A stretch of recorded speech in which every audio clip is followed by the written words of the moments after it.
Éternel, notre Dieu et notre Père, nous te disons merci pour l'occasion que tu permets ce jour pour nous parler au travers des Écritures. Nous demandons donc ton assistance et ton secours en ce moment. Viens et parle à nos cœurs, nous t'en supplions. Je vous salue, bien-aimés, au nom de notre Seigneur et Sauveur Jésus-Christ.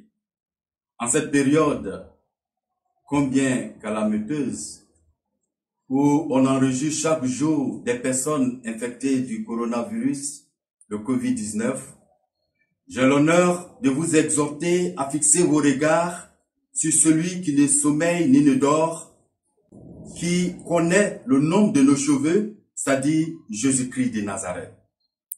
Le thème choisi ce jour est le confinement. Pour le traiter, appuyons-nous sur le texte d'Exode chapitre 12, verset 13. Il est écrit: le sang vous servira de signe sur les maisons où vous serez. Je verrai le sang et je passerai par-dessus vous, et il n'aura point de plaies qui vous détruisent quand je frapperai le pays d'Égypte. Amen. Bien-aimés du Seigneur, je reprends le texte que j'ai choisi en cette circonstance pour vous amener à comprendre le message que je vais véhiculer.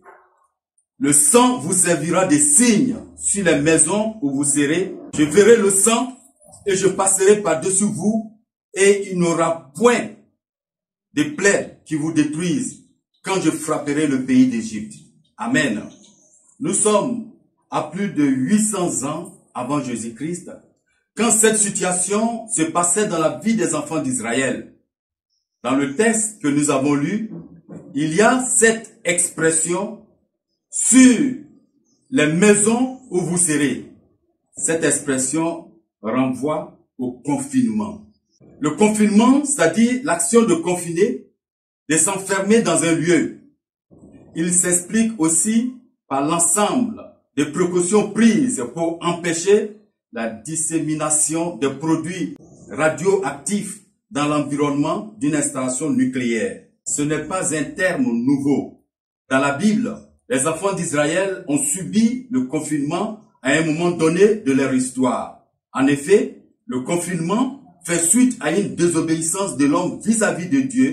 Dieu, qui a son monde, nous dit qu'il faut faire telle ou telle chose. Il nous donne donc sa loi, ses préceptes, ses ordonnances et souvent un ordre. Mais nous, hommes, créatures, ayant un début et une fin, c'est nous qui voulons outrepasser l'ordre de Dieu. Dieu a dit à Pharaon: laisse partir mon peuple pour aller me servir. Et il dit non. Qu'est-ce que nous voyons? Qu'est-ce que nous constatons dans notre monde actuel?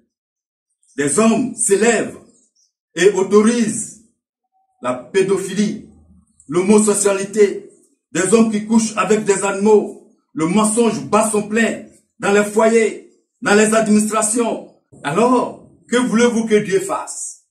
Dieu permet donc une erreur des mains des hommes pour tester un virus.